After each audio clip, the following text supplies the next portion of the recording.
Today we're going to be talking all things how to stay fresh, how to smell clean all day, how to look clean all day. We're going to be covering everything from hair care to skincare to body care to oral care to internal care, must-have products, and daily habits to create this routine for yourself so that you're always smelling and looking fresh.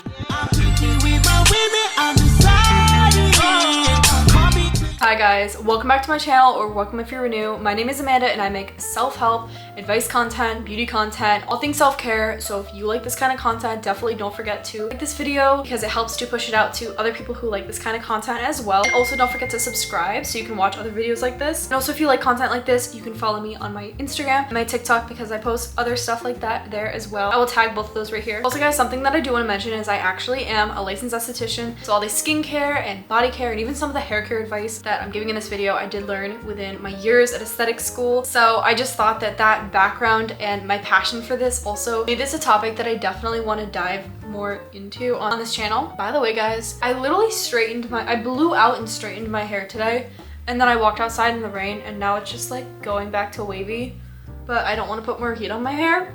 So now I'm just like in this weird in-between spot, but you know what? It's fine. I feel like us girls are pretty much expected to pop fresh out of the womb and know all these self-care and self-love habits and hygiene habits and how to do this and how to wash this part of your body and how to always smell clean, but there's no manual, there's no step-by-step guide, and even if there was, it wouldn't work for everyone. Everyone's body and pH and everything is different. So take this video, grain of salt, and adapt it to you and your body and your needs. First off, I want to start with body care. Something that I like to do before showers. I don't do this all the time, but that is dry brushing. Dry brushing is literally what it sounds like. It is using a physical exfoliation brush to brush the skin. Usually it is supposed to be going towards your heart, and it really just helps to physically exfoliate your skin, but I feel like what it mainly does is it promotes blood flow within your body. It's also really good for lymphatic drainage as well. On the topic of talking about exfoliation, you can physically exfoliate yourself with loofahs, body scrubs, or with my favorite, which is, I believe it's called African net, which is kind of like a loofah but better because it doesn't keep as much bacteria on it. It dries quicker, and honestly I think it's much better at exfoliating as well. Just make sure that if you're using any exfoliation tool, whether it's a loofah or the net that I was talking about, definitely make sure to replace it at least every like 2-3 weeks or something like that, because they do get old and do get bacteria growing on them quick, and it's kind of nasty because then you're putting that old bacteria and that going back onto your body, and the dead skin cells. That's, yeah, just throw it out and get a new one. Even if you have to get a cheap pack of them, just make sure it's hygienic, make sure it's clean. You can use chemical exfoliators like the one from The Ordinary, which is the glycolic acid one, or just I also have a body lotion that has glycolic acid in it, and that's good for keratosis pilaris on your arms or wherever else you might get it, or for chest knee, for back knee, or even it helps with darkness under your knees or in your underarms if you have that as well. So you can use glycolic acid for that as well. I feel like the most frustrating thing is having to scrub off self-tanner. Also, the whole process of scrubbing off self-tanner, and then you're like left in the shower raw, and then you have to like moisturize after. So if you are exfoliating, whether it's just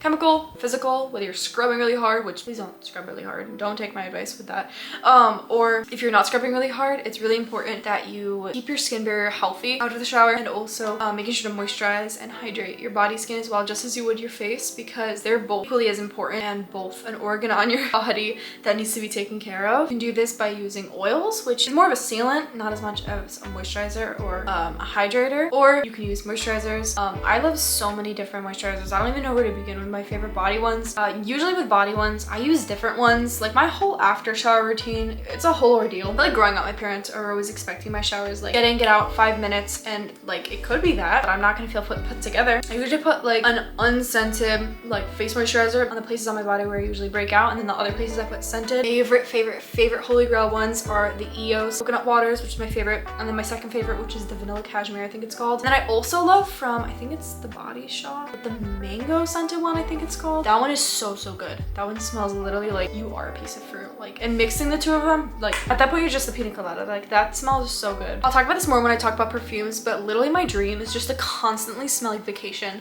Like I want to smell like sunscreen, I want to smell like vanilla, I want to smell like coconuts, I want to smell like tropical fruit and pina coladas. Like I just want to smell like you just walked onto a beach, honestly. Just like with your face, which I'll talk about more in depth later, it is really important to keep your skin barrier on your skin, on your body, really healthy. That is not overtly exfoliating, whether it's physically or chemically, but also when you are in the sun, definitely make sure to reapply your SPF. Also, keeping your hands and your feet well manicured, and not just manicured manicured but moisturized, and cuticles clean, keeping your toenails trimmed. You don't even have to have like nail polish on. I know this is a horrible time to actually talk about this because I don't know if you can see, but I have really horribly chipped nail polish right now and old henna that is on its last dying leg right now. So please don't take me as an example. But I do have a fresh pedicure, so there is that. But I feel like, honestly, like, this is kind of weird to say, I feel like your feet are a really good representation of how you take care of your physical body. I feel like people don't really see your feet as much, and you know, it might just be on the back burner for some people. But as someone that takes care of their entire body and their entire well-being, you don't really like skip a step, and you don't just focus on the parts that are seen, but you focus on the entire body. Also, for body care, if you need to, you can double wash in the shower. I feel like this needs to be said. It needs to be known for people who don't know, but please never dry shave. Just don't do it. Please always shave on wet, smooth, hopefully moisturized and already pre-exfoliated skin. Shaving cream, oil, whatever. This will help to prevent irritation and get smoother results and less razor bumps. My personal favorite razor out of all the ones I've tried is the Venus Glide one, I think it's called. Yeah, the Comfort Glide. It has like this material on it that like already it moisturizes your skin like as you're shaving, and I pretty much never get like razor bumps from it. But if you don't want to shave, don't shave. I don't know who created this myth that having body hair is unhygienic. Well, I do know who created it, but it's not true. It's literally not true. If your body was not supposed to have hair, why would we grow it? Leaving your body hair as it is completely normal, completely natural, and completely healthy as well. There's literally nothing dirty or wrong about it, no matter what society or men say. And also in those areas, and especially down there for women, using something very, very simple, an unscented body wash, or what I like is the Dove Body Bar, I think it's called, just like their simple body wash bar. Next are skincare routines. Okay, so I'm not here to tell you that you need a 12-step skincare routine to have perfect glowing skin or even just healthy skin, because first of all, perfect skin does not exist, but also you really don't need that. That's overkill in my opinion. I'm gonna be talking the essentials of what I personally think that you need, especially if you're a makeup wearer, because it increases the amount of products that I believe that you need in your skincare routine. I'm gonna break it down a little bit, but I will make future videos on how to create the perfect skincare routine for you, so definitely stay tuned for those. I believe that it really is hard to find a skincare routine, pick skincare products when, number one, you have no knowledge on ingredients, no knowledge on what you need, no knowledge on your skin type, and also when products are so expensive. I mean, not all of them are, obviously. Hopefully I can help with the knowledge part, and I can break down the things that I think that you can start with, because if you don't really know much about skincare, looking at all these products, reading all these random ass words on the back of the bottles, you might think, oh my gosh, what is this? What am I putting on my face? If I can't pronounce it, I shouldn't put it on my face. First of all, that's not true. There's some ingredients that have like the craziest, weirdest names, and then it'll be the most simple thing ever. Or Camellia sinensis. That's literally just green tea. Just because you don't know what the word means doesn't mean that you shouldn't put it on your skin. I feel like a lot of people who make like organic or not natural skincare, they say like, oh, if it doesn't come from earth, don't put it on your skin. But these products are literally made for your skin. My bad, my camera died. I actually just completely forgot what I was talking about, but I'm just gonna move on to the next point. Well, it is important to, before you start buying products for a skincare routine, first I would try to figure out what your skin type is, whether it's dry, combination, oily, something in between, maybe normal, and then also finding out if you have acne prone skin and if you have sensitive skin, because you can have both of those things. For example, I have combination skin and I also have acne prone and I have sensitive skin, but someone might have oily skin and also have sensitive skin, or they might have dry skin but also have acne prone skin. There's many different mixes, and there's a bunch of different tests that you can also to figure out what your skin type is, and after you do, that is when you start to figure out what products to buy. So I'm just gonna be mentioning the basics, and in a further video I'll give more examples of products. But if I had to name one thing that I think that you need, that is an SPF, and that is because not only is it so important to prevent burns, but wearing SPF, wearing a sunscreen, is the most important and most crucial way to prevent aging, to prevent fine lines and wrinkles and dark spots and cancer, obviously. I say this as I literally don't go tanning every single weekend. I still wear sunscreen. I know it's not the safest. Do as I say, not as I do. But even if you are going tanning, please wear sunscreen. It's just an extra layer of prevention and protection. So that's in the morning. And also in the morning, what I like to do lymphatic drainage massages. But honestly, I don't think you need anything else in the morning. But then in the evening, if you are a makeup wearer, I would recommend an oil cleanser followed by a water-based cleanser. And this will help to just cleanse all the makeup, all the dirt, all the impurities off from the day. And then the water-based will also have another layer of that, because the oil breaks down the oil-based makeup, breaks down that mascara, breaks down everything. moisturizing, and it even helps with like blackheads and whiteheads and stuff. But then the water-based cleanser will help wash off the oil cleanser or wash off everything, just leave you the clean slate. And then the last thing that I think that you need after that would just be a good moisturizer, again based on your skin type. The reason that I think that you need a moisturizer, you don't need it in the morning because the sunscreen can be used as a moisturizer, but I think you need it at night after washing your face. You can't just wash your face and expect you to not get acne, because for a few reasons. This is for if you have dry, oily, acne prone, not acne prone, but I think everyone needs a moisturizer, and that is because firstly, your skin will overproduce oil if it's not being hydrated, because your skin can't really rehydrate itself, but its way of rehydrating yourself is re-moisturizing itself with producing oil. So if you're applying moisturizer and you're moisturizing and hydrating your skin for itself, it'll produce less oil, which in turn, if your skin is very acne prone, producing more oil can create more acne. So that's a good way of preventing it through moisturizing. But also, I think that the most important thing, literally the most important thing within skincare that I think you need to know, and that is keeping your skin barrier healthy. There's so many different ways to go about this, but the main two ways is to protect your skin from the sun and to moisturize and hydrate your skin and to keep the ceramides in, the good fatty acids and the humectants, and just using as much of that as you're able to.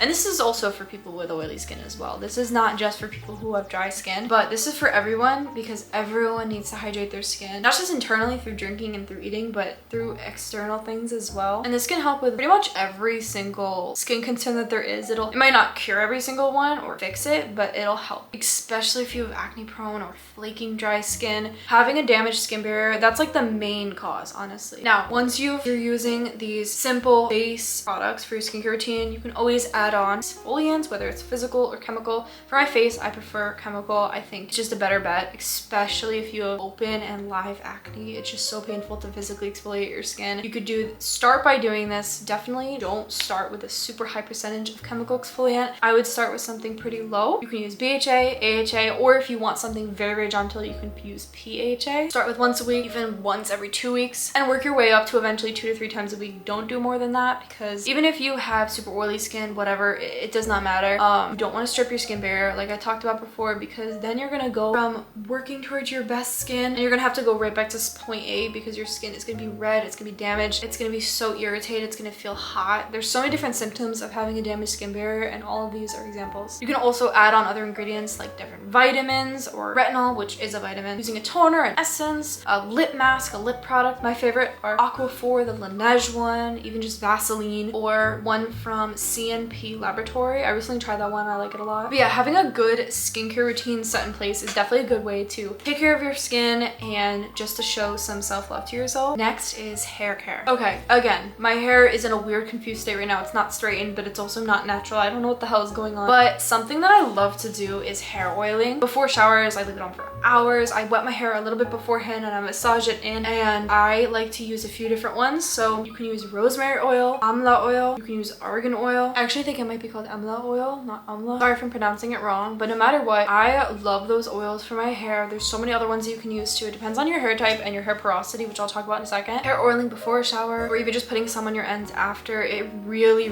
really makes all the difference with your hair health and your hair growth as well. Or hair masks. I love so many different hair masks. Just find one that is good for your hair type and hair porosity. That is really, really good. Leave on for a while. The best way to take care of your skin and your hair is learn about your own body, and with hair, that is finding out your hair type, your curl pattern. Even if you have the straightest hair ever, it's just good to know your hair curl pattern. And then lastly, your hair porosity. There's so many different tests that you can do for this, and finding that will help you to find the right products for you. I had to do this recently because, oh my gosh, I bleached my hair again at the beginning of January, and I was still using the same products, and for like 2 weeks, I'm not even joking, I would not be able to tangle my hair for the life of me. It was so horrible. I was spending 3 hours straight detangling my hair, which I'd never had to do before. Like the max was like 10 if I had knots. It was so bad. Like my entire hair was just clumping together. I'll put a picture.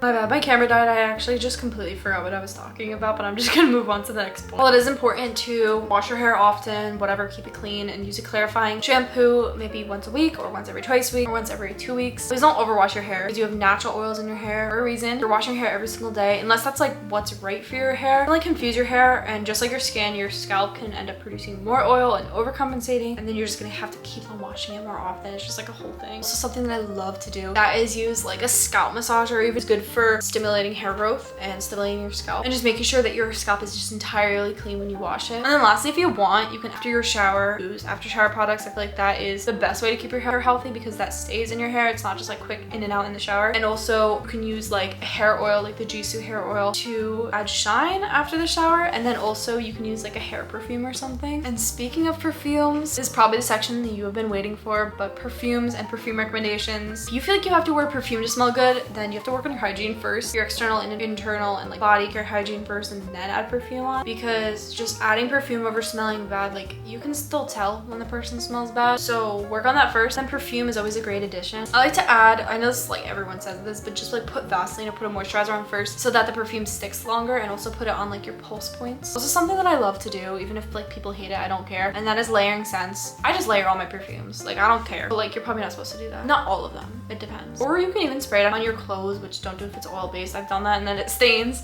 Or spray it on your like your hairbrush, put it through your hair as well, or just spray it on your hair. That can be drying, so be careful because a lot of perfumes are alcohol based. Or even just like carrying a mini body mist or perfume with you throughout the day is also helpful for a pick-me-up. Before I give you my perfume recommendations, I also just want to say please wear deodorant. It doesn't have to be like antiperspirant, but just some sort of deodorant. And if you feel like you're still like smelling pretty badly, keep in mind your shower routine. And then also another thing that I feel like is really helpful, especially for underarm scent, is using benzoyl peroxide, which helps to kill the bacteria. You can either use it with a body wash, you can use it in the shower, leave it on for a few minutes, or you can use it like sleep in it and then like wash off in the morning or whatever, and use deodorant in the morning. When you do this, just keep in mind not wear something that you really care about, or wear like a light shirt, because benzoyl peroxide can bleach clothing. And yeah, it definitely helps to prevent the smell in the future by killing the bacteria. Favorite perfumes, let me go grab them. It honestly feels impossible to say my top tier signature scent, but if I had to name one, it would be this body mist by Victoria's Secret, and that is the coconut one. I know it's so basic, but it looks like this, and it literally just smells like summer. Reminds me of summer 2023, not that that means anything to you. It's coconut, vacation. It just smells so good. And it also has like, it says hyaluronic acid and vitamin B5, so probably good to spray on your body as well, not just your clothes. This one, which is practically empty as well, also you've probably tried this,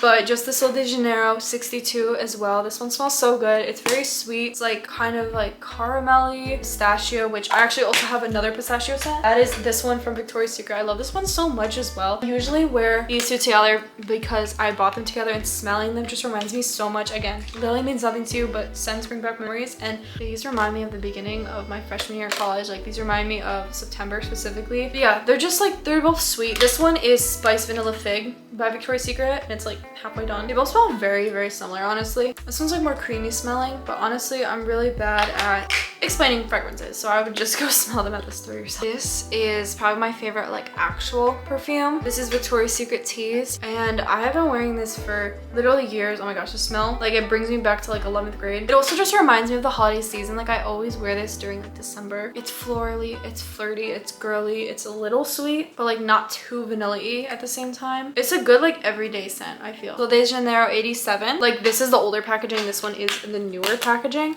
but this one, it's definitely more of this thing smell, not an everyday scent for me, but I still love it. I don't know how to explain it, but I was wearing this during a time when I was wearing like unique outfits every day. I was wearing like clinky gold jewelry. Like that's literally what it smells like. It smells summery but not sweet. It smells like more mature. Me like shaking it around, but it's so satisfying. Look at this in the light. I don't know how to explain it. I just love this bottle. I love the shape of these bottles as well. It smells like travel. It smells like, I don't know how to explain it. I'm really bad at explaining fragrances. And also I recently just got this, but that is the Yara perfume. It smells so good. It smells like fruity and floral and a little bit like rose, which I hate rose smelling things, but I actually really like this. The last two that I'm going to be talking about are these two sweet smelling perfumes by Kayali. I don't know how to pronounce it. I was recently gifted these and I love them so much, but I actually really like this one more. You could tell by how much I've used it, but this is just the straight vanilla one. It's definitely not like a pure vanilla smell like the Bare Vanilla by Victoria's Secret, which I have a bunch of other ones at home, but I'm just like in my dorm, so I don't have all of them. It's definitely more of a mature vanilla. It doesn't give like beachy like light vanilla. It gives like I would wear this to like a special event, and I feel like the color also gives that too. I love like perfumes that are unique colors. This is giving like wine colored, but I love this. This one is the Vanilla Candy Rock Sugar, or I don't know if it's just called Vanilla Candy, but this one's good too. I don't like it as much. I love the packaging though. I love the holographic packaging, but it just smells like bubblegum, which is not my favorite, but I like to mix these two, make it smell a little bit better. Anyways, next we're going to be talking about oral care, which I feel like a lot of people overlook when they think about hygiene,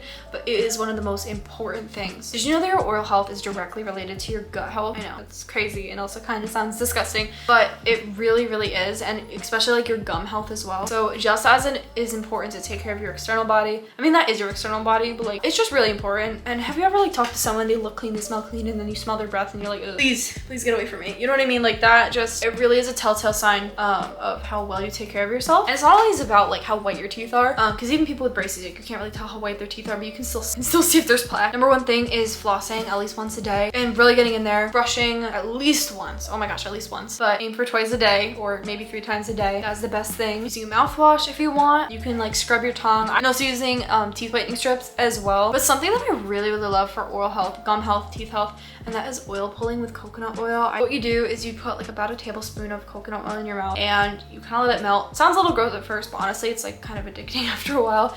And you just like swish it around for 10, 15, maybe even 20 minutes, which sounds like a lot, but you do it while you're like getting ready, doing your skincare routine, listening to a podcast. Like I do it, you do it like first thing in the morning though. That's when your mouth is like full of the most bacteria, and you spit it out into a garbage, not your sink. You don't want to clog the drains, and then just brush your teeth like normal, and your mouth literally feels so clean. It's so good for getting rid of bacteria. It's good for your gum health and keeping them healthy, good for preventing even cavities, like naturally preventing cavities. It's really good for your oral health, so I would definitely recommend that. Lastly, this kind of ties in with oral health, but this is internal health. The way that you smell, the way that you look, the acne that you have, everything is really based on your internal health. There's certain things you can't change, obviously. You can't change like hormones and stuff like that, but there is some things you can control. First one that I can think of is so important, but that is water. Please drink your water, please. I know like everyone always says this, but it's so important to get enough water. Keep your skin, your hair, your body hydrated. Make sure that you have enough water to smell good and that your body is just like flushing out everything that needs to flush out that's not needed. Also, taking care of your gut health is really important. Taking your pre and probiotics, or just eating them within your foods, that's really important as well. Or just taking any supplements, making sure you're not deficient in anything, because that can really also affect the way that you look and the way that you smell, I feel. And then the last one is making sure to try to incorporate more whole foods, more real like plant-based foods into your diet, because that'll definitely improve your overall health, the way you smell, the way you look, and also the way you feel, because that is honestly the most important. Anyways, I hope that these tips in this video helped you and that you're able to incorporate some of them into your daily life so that you can feel better, smell better, and overall feel more confident as well. If you like videos like this, again, just like I said at the beginning of the video, don't forget to like and subscribe. And if you want to help those out who are also watching this video, try to comment something that I missed in this video that you like to do in your daily hygiene and smell good, feel good routine to help other people watching. And I hope you have a great rest of your day. Sending you so much love. Bye. I know that you're drunk. Yeah. Tell me what you want after this club. You know you're nasty. No Uber right at my house, you caught a taxi.